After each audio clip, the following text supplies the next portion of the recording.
Bigard qui va nous rejoindre, qui nous rejoint, et qui s'intéresse lui aussi à l'histoire. Alors bonsoir Jean-Marie Bigard. L'histoire récente et tragique, les attentats du 11 septembre aux États-Unis qui ont fait 2743 morts attribués à Al-Qaïda par tous les gouvernements. Mais Jean-Marie Bigard, comme Thierry Messant et récemment Mathieu Kassovitz, conteste la version officielle. Jean-Marie Bigard a décidé d'ailleurs de le faire sous forme de sketch, 11 au total, diffusés sur son site. Extrait. On nous dit que les deux tours se sont effondrés avec la théorie de la pile d'assiette. Les étages qui tombent, là, seulement, c'est vachement troublant, parce que toi, si tu mets des milliers d'assiettes comme ça, tu fais tomber, elles tombent toutes les unes sur les autres, toi, ben, il va y avoir un ralentissement, toi, tu comprends ça? Ça va me faire un temps à la fin. Là, non. Si tu veux, là, les tours, ce qui est très troublant, c'est qu'elles tombent selon la loi de Galilée. Hein. Galilée, hein, c'était pas une merde, hein, quand même. Hein, elles tombent à la vitesse de la chute libre, si tu veux. Avant de revenir sur les arguments que vous développez... regardez, je suis raccord. Il vous quitte plus, ce bouquin. Oui, il me quitte plus. Vous dormez avec? Oui, parce qu'il y a un petit truc, j'ai entendu, Bigard réécrit le 11 septembre. Surtout pas, monsieur Amar, surtout pas. Va des rétro, Satanas. Pas du tout, j'ai pris la punition l'année dernière. Non, ma position maintenant, mon credo à moi, simplement, c'est que cette version officielle est troublante. Hein. Donc je ne nie pas l'événement, je trouve que la version officielle est troublante et j'ai fait 11 épisodes là-dessus et hier on a passé le 1 million de vues. De vues. Alors, vous connaissez trop le sens des mots. Réécrit. Il y a une version qui a été écrite, puisque vous publiez, oui. Vous lisez ce livre, c'est la version officielle, qui a été écrite d'ailleurs par de nombreuses institutions, oui. Et vous réécrivez. Ça veut dire que vous proposez une autre version. Absolument pas. Je me contente de prendre la version, c'est là que c'est très important. Je prends cette version, je la montre à tout le monde, je prends tout ce qui est écrit dans cette version, dans mes 11 épisodes, et je les trouve troublants. Alors, par exemple, c'est l'extrait qu'on vient de voir, ce que vous trouvez troublant, c'est la façon dont les tours se sont effondrées. Alors, par exemple, je trouve ça, si on parle, par exemple, des tours, il faut savoir qu'il y a maintenant 880 architectes dans le monde et ingénieurs, parce que cette version officielle ne laisse pas la place à la science. La science, elle n'est pas républicaine ou démocrate, elle n'est pas de gauche, elle n'est pas de droite, c'est la science. Donc, quand tout à coup, des dizaines de millions de personnes dans le monde aussi trouvent bizarre que ces tours s'écroulent à la vitesse de la chute libre, donc 9 secondes 2 pour faire 400 mètres, et 6 secondes 5 pour la tour numéro 7, parce que c'est là qui est intéressante. La tour numéro 7, par exemple, ne figure pas dans cette version officielle. On l'a juste un peu oubliée. Elle n'a été frappée par aucun avion, on la voit là tomber. Mais à partir de 2005... c'est là que les choses se compliquent pour cette version, en tout cas, officielle. Alors, il y a d'autres... On peut revoir autant de fois qu'on veut cette tour 7 tomber. Sur l'effondrement, il y a d'autres experts dans le monde entier, validés par les gouvernements, qui ne sont pas forcément des gouvernements amis des États-Unis, qui proposent une autre version, qui est la version officielle. C'est sous l'effet de l'impact des avions, sous l'effet de fuite de kérosène, que des explosions se sont produites, que des incendies se sont produits et que les tours se sont effondrées comme des châteaux de cartes, parce que les poutres d'acier, qui étaient les poutres porteuses, ont cédé sous l'effet et de la chaleur et des explosions. Donc, ni vous ni moi, encore que je peux répondre à ça. Aucune tour, zéro tour dans le monde, zéro tour à structure métallique ne s'est écroulée à cause d'un incendie. Zéro. C'est-à-dire à Madrid, il y a une tour qui brûle pendant 19 heures, je crois. C'est une torche du haut jusqu'en bas. Elle ne s'écroule pas. Zéro tour se sont écroulés à cause d'un incendie. Ça, c'est la première chose. La deuxième chose, les incendies dans les tours ont une fumée très noire, ce qui veut dire que l'incendie manque d'oxygène. Et ensuite, l'élément le plus troublant, celui qui met la puce à l'oreille des professionnels, des spécialistes, puisqu'il faut s'adresser aux scientifiques et aux professionnels, encore une fois, c'est cette tour 7 qui, elle, ne prend pas d'avion, qui n'a pratiquement aucun incendie et qui s'écroule à la vitesse de la chute libre, comme les deux grandes tours. Alors, qu'est-ce que vous suggérez ? Je ne suggère...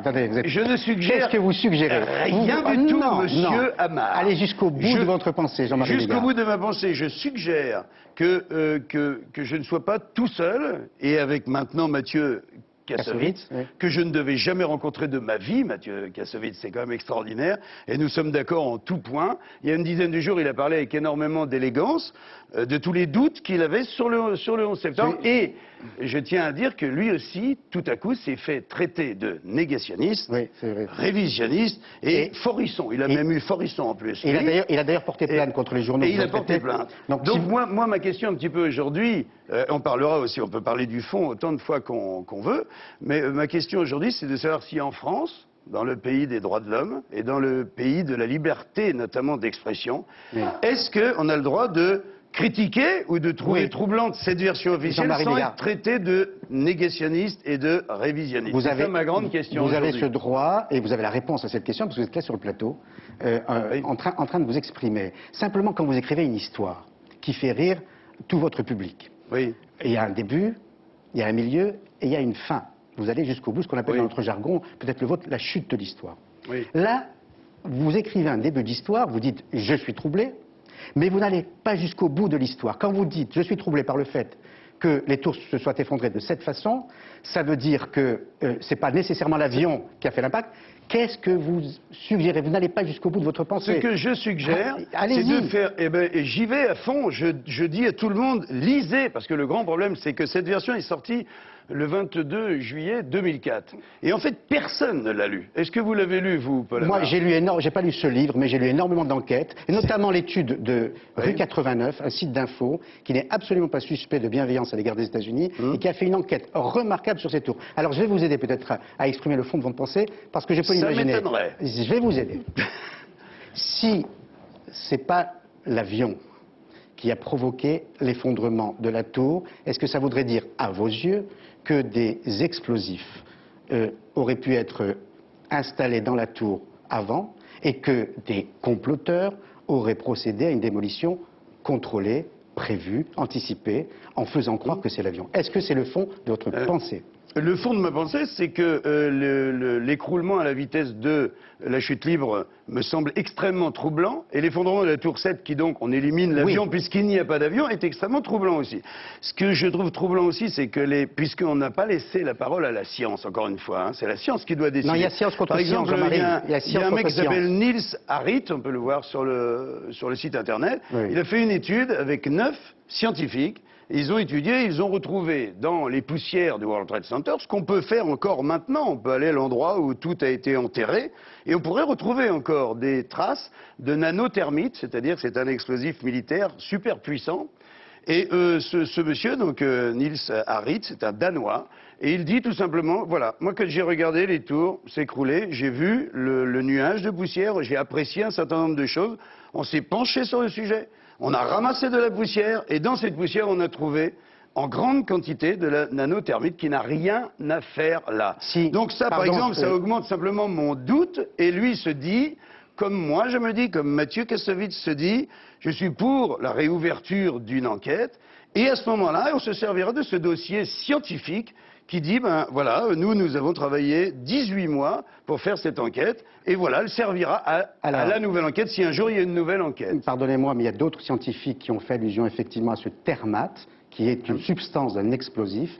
Eh bien, ce thermate, et du soufre en fait partie évidemment, le soufre fait partie du gypse, qui est un composant du plâtre. Oh, dis donc, et bien. oui, j'ai étudié, mon vieux, j'ai étudié. Comme c'est pas un débat contradictoire, qui fait partie du plâtre et des composants de fabrication de la tour. Donc vous citez le Danois... Les quantités qui sont retrouvées ne correspondent absolument pas. Et surtout Charles la quantité... Jean-Marie Bigard, Charles Baloche, ingénieur et responsable du service sécurité incendie au Centre scientifique et technique du bâtiment. Donc vraiment, ce sont des gens qui connaissent les démolitions contrôlées et qui disent incendie explosif dû aux fuites de kérosène. Il n'y avait absolument pas d'explosifs dans ces tours. Je vous ramènerai, monsieur Amar, immédiatement à la tour numéro 7 où il y avait 0 kérosène. Est-ce que vous trouvez ça troublant, monsieur Amar? Il y a eu des effets de chaleur qui sont allés jusqu'à la tour numéro 7 et vous le savez très bien, monsieur Bigard.